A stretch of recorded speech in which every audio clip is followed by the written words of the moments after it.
Hello and welcome to In Conversation, a Dublab podcast where each week we will bring you interviews from the Dublab radio archives.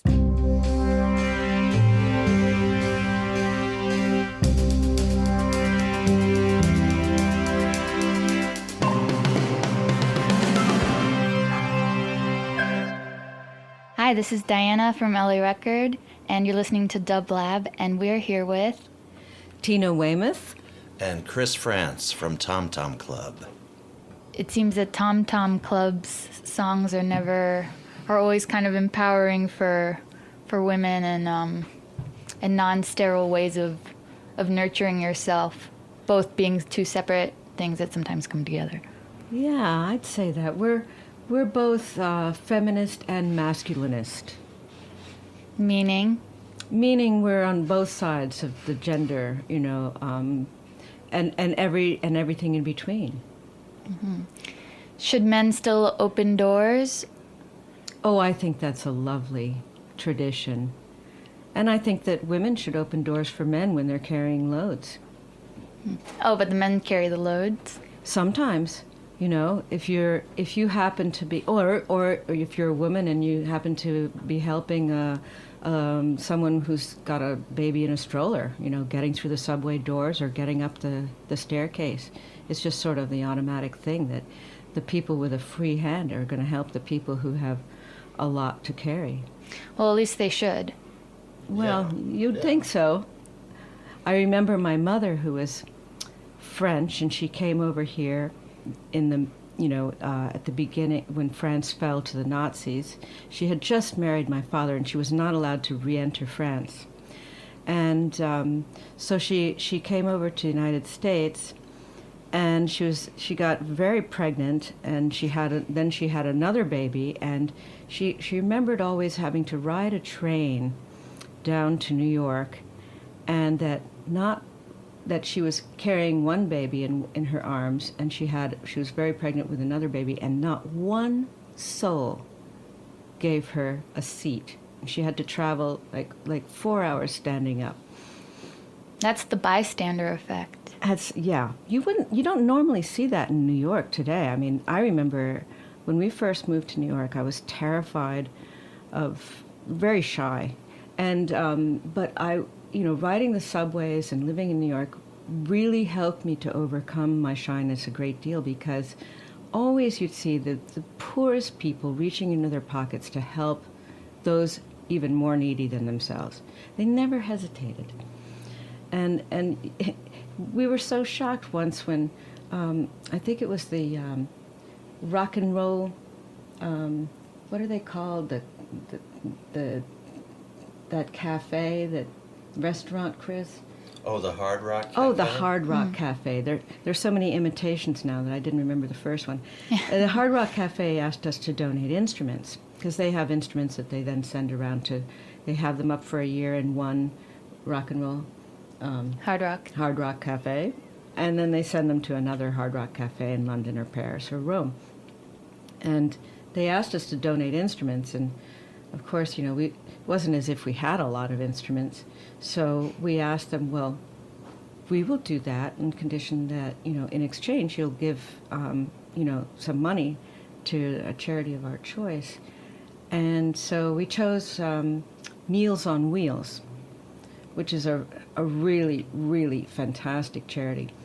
And they sent us a letter. It was a very small amount of money, just a couple, $3,000-$4,000. And they said, do you realize that your contribution was the single biggest contribution we had all year? And it was just sort of mind-boggling. That was the whole sort of Reaganomics, the trickle-down effect. It's like charity doesn't count, And it's still kind of out there as a concept that I find, frankly, not in the American spirit. Mm-hmm. Now, I mean, you seem to be very you're almost like an encyclopedia of experiences that you can draw out, having witnessed so much, and it seems to be very aware of the things that happen and the things that have significance. do you find that like what you have done has made an impact that can count? Are you referring to the band Tom Yeah. Tom Club? I think so. I think we when we came along, things were getting kind of dreary and overly serious, I think. Not that we aren't serious at times, but I'm referring to bands like, well, our own band was in a very serious time, our other band, Talking Heads, and there were bands like Joy Division and Orchestral Maneuvers in the Dark and stuff like that. Good bands, of course, and interesting, but kind of like really serious and not exactly the kind of band that you want to listen to have a good time, you know. No, Chris used to call it music to slit your wrists by. Yeah, right. So we thought we would try to be a little bit more transport our listeners to a more pleasant and agreeable sort of party atmosphere. Well, it was dance music. You know, we just wanted to keep it light and not. I have a tendency to go to the dark side naturally, and Chris is just always trying to pull me over to the other side, and so this was a very deliberate attempt to cheer ourselves up. But I think in doing that, we sort of brought art music to the dance floor in a way that maybe other bands hadn't done yet, and we always believed that dance music had some of the most interesting and progressive and exciting production techniques. Yeah, such as Kraftwerk or Giorgio Moroder. Yeah, Yes. the production possibilities of electronics. Absolutely. I mean, Yes. they pioneered amazing things. And reggae dub music also, you know. And Zap. Lee Perry, Parliament Funkadelic, all that. So we chose to try to go in that direction, and as opposed to a more serious kind of Anglo-Saxon thing. Right. And I think that a lot of people, well, they say they were surprised with the success of our first record. We weren't that surprised by it. We were happy about it, but you know, we knew that we were capable of driving a good record, as we had done with our other band, Talking Heads.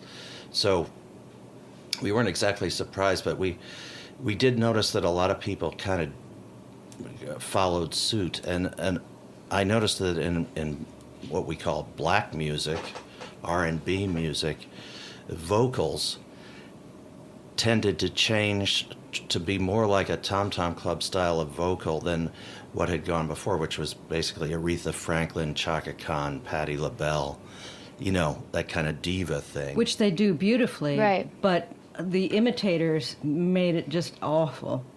I mean, if you listen to Beyonce or even Lady Gaga, I think you hear more Tom Tom Club than you hear Chaka Khan, if you catch my drift. I think I catch your drift. Well, I think there's a lot of things that are interesting about that. One is that, you know, you guys came around in a time where it was kind of like Jamaica's influence had kind of been in the UK and in the US now for a couple years. And that was influencing club culture, music performance style, parties, like everything. And you were sort of a little bit more intimately aligned with that sort of thing. What first took you to Jamaica? I mean, Talking Heads recordings, but why? Well, actually, that was Bahamas, because Jamaica was way too dangerous at the time. Bahamas, right. Yeah, there were the problems between, you know, the CIA-supported Siaga government, and Chris Blackwell moved his studio. He gave Tough Gong, he'd given it to Bob Marley, and we actually started in '78 with Talking Heads at his new studio, Compass Point. And he was Which was in the Bahamas. In the Bahamas, exactly. Yeah. And we were, and Jimmy Cliff had moved to the Bahamas, and we were in. Chris Blackwell wanted to start a kind of an artist community, And we said, we volunteered. We said, absolutely, that would be fascinating. Robert Palmer was there, Wally Badarou was there, all of the people who were working with Grace Jones on the night clubbing. Sly and Robbie. Everybody was there, and we thought, this is a wonderful environment in which to get a lot of work done. There's not a lot of partying. There's just a lot of, well, if there was partying, it was always about music. You know, it was always, and what can we do in collaboration? And so it was not until after we did the first Tom Tom Club album that we visited Jamaica for the first time, and it was fascinating. I mean, we loved it. We went to Lee Perry's studio.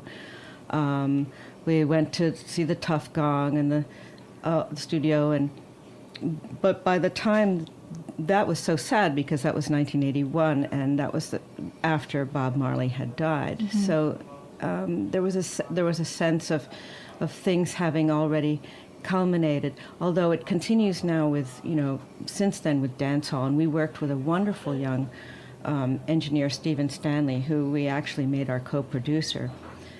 He was at Compass Point Studios, and we'd known him since he was 19. And he's still, just about every great hit coming out of Jamaica is one that's had to pass through his magic mix hands. How long do you have to spend in the Caribbean before it seeps into you?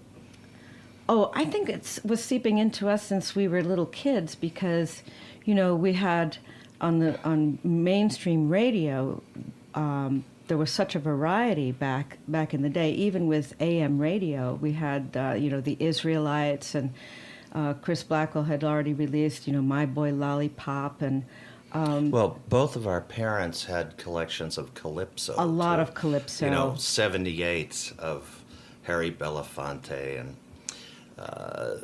the Mighty Sparrow and Duke, whatever his name was, and we as well as jazz and American blues. So I think we both enjoyed calypso music, and then when we were at RISD, Rhode Island School of Design, this movie The Harder They Come came out.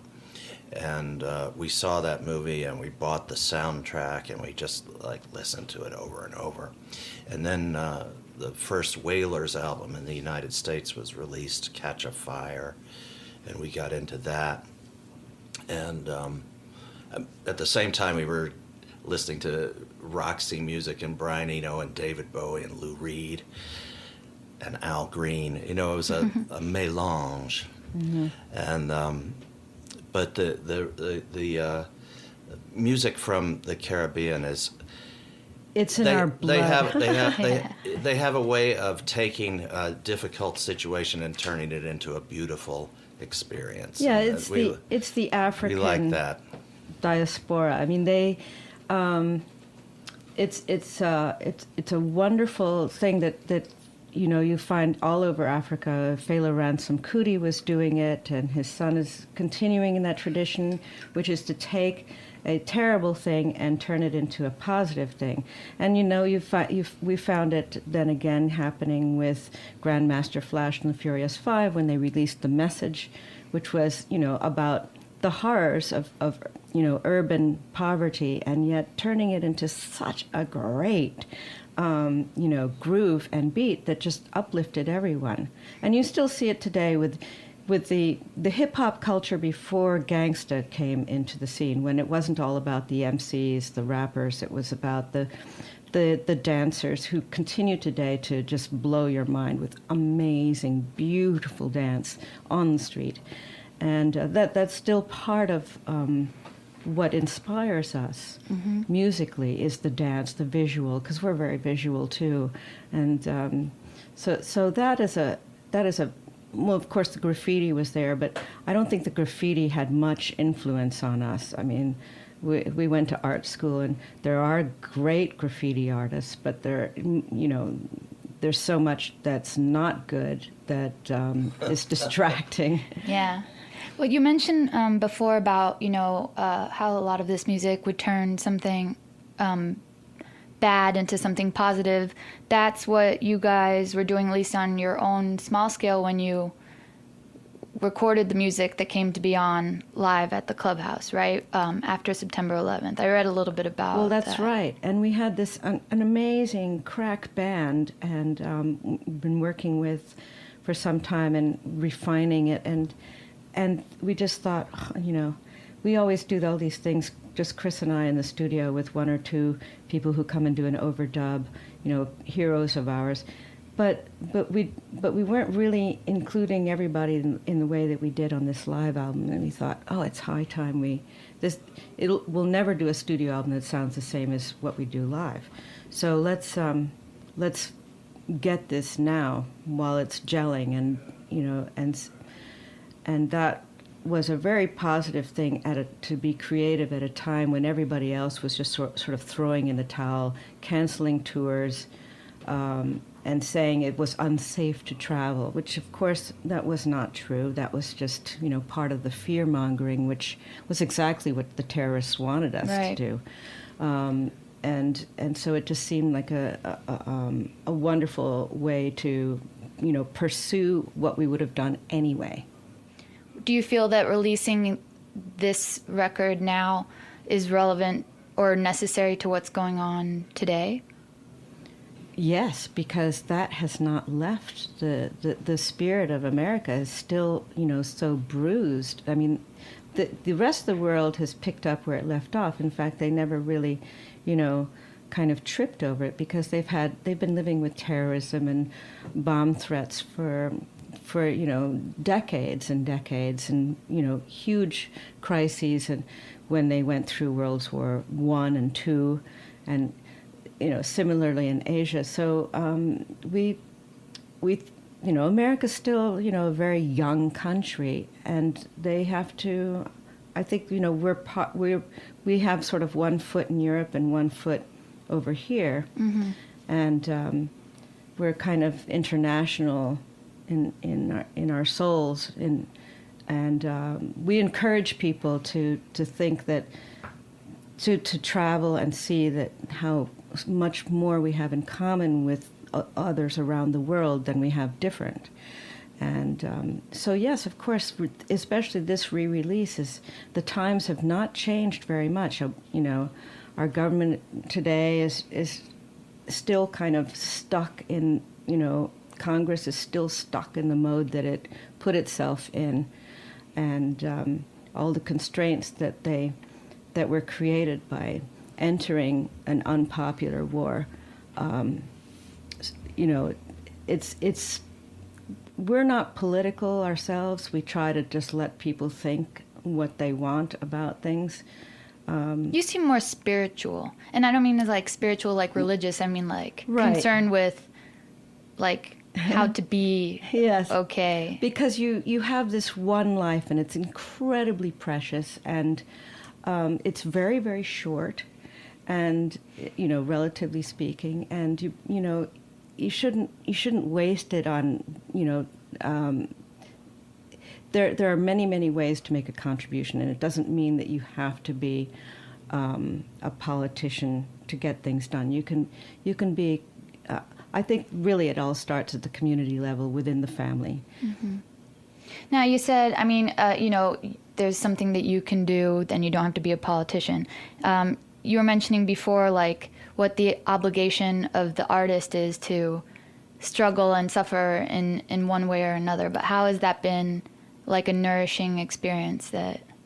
Well, when I think we've been supported, thank goodness, by our families to be artists all our lives. I think they saw that was where we were headed from the beginning. But we've, there have been stumbling blocks along the way, and it's a very money-driven society, and it tends to, sort of taint just about everything you touch in this country and in the world even. So we keep trying to remind ourselves that art is a lifestyle, that it's it's how you live your life, whether it's making a fantastic meal that the family sits down around the table to enjoy together, or create, the homemaker who makes a wonderful home environment, that it's all part of that. And I remember when what you were just saying there about surviving, it was thanks to Perry Farrell at a moment in my life when I was going through huge sadnesses that were pulling me down. Perry Farrell called at that moment, and we had a conversation. He said, "Well, are you crazy? You're gonna." I was saying, "Well, maybe I've got to find another career. Maybe I should become a teacher. Help young people, do something positive, because maybe this is just being a musician is maybe just a vanity thing." And he said, "Are you kidding?" He said, "You're an artist, and you have an obligation to yourself to survive as an artist." And I said, "Oh, right." Yeah. You said before that a life can be saved by funky music, and you have a song about punk girls being funky. Mm-hmm. Is funkiness like sort of the answer to the mystery of life, and what is it? What is it to be funky? Where is that funk anyway? Is it under the chair? Where is the funk? We're not talking about the smell funk. We're talking about the sort of we're talking about the sort of all-encompassing thing which makes you want to shake your tail feathers. And it's a joie de vivre attitude. Yes, it's a joie de vivre. And the punk thing comes in too, because there's a wonderful thing about the punk attitude, which is just don't care so much what other people think. You don't have to be part of you're part of some gang or some clan, to elevate your ego. And your ego really is one of the things we've been learning as we mature, is that your ego is just there to keep you from walking over the edge of a cliff. Know where the edge lies and not to walk over it, and to protect yourself that way. But not to have it be who you are, but allow other things to come through to the surface, that are inside the heart, and inside the the ideas that you have that might not ever burst forward if you're always constrained by a conformism. So we're really out there. I mean, we don't really fall into sort of any one school. I mean, when people first ask us, "What's your music?" We just said, "Oh, it's fresh," and it became like, "Oh, fresh," and it became like meaning something, and we would say, "Oh, it's freestyle," and then freestyle started to mean something, but we still don't fall into a nice, neat category. But that's okay too. We're trying to do our own thing. What's your favorite word to pronounce? Whoa, my favorite word to pronounce. And yours too. Oh. Mine, I think, is effervescent. I don't have one. There are a lot of good ones. Squirrel. It's you try to get a French person to say squirrel. It's as hard as to get an American to say the same word in French, écureuil. Écureuil. Yeah, it's really hard. And you ask a French person to say squirrel, they're going, squirrel. It's very funny. But I think words are great. And they have beautiful sounds.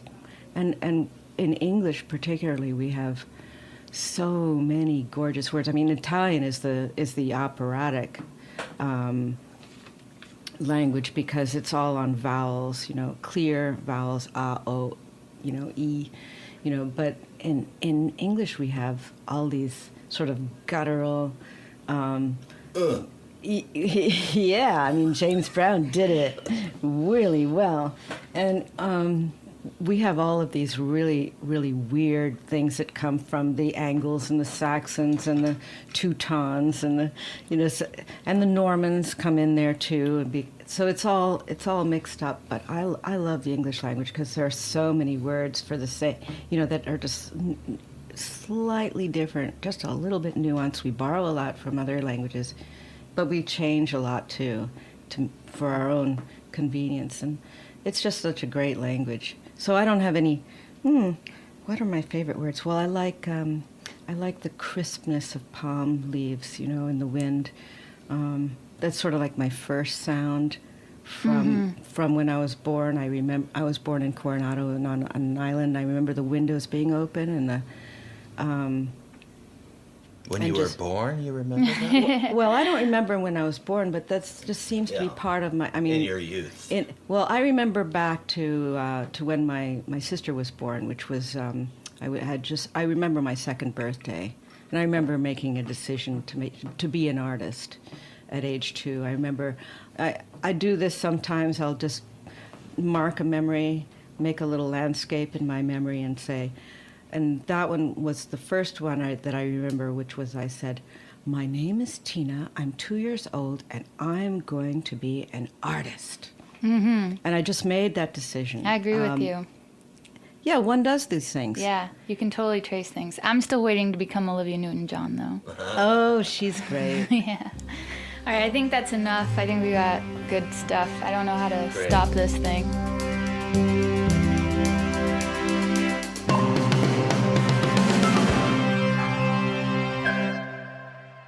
In Conversation was produced by Dublab, a nonprofit radio station broadcasting live from Los Angeles since 1999. Sound editing and theme song by Matea Baim. For more programming, visit dublab.com. And thank you for listening.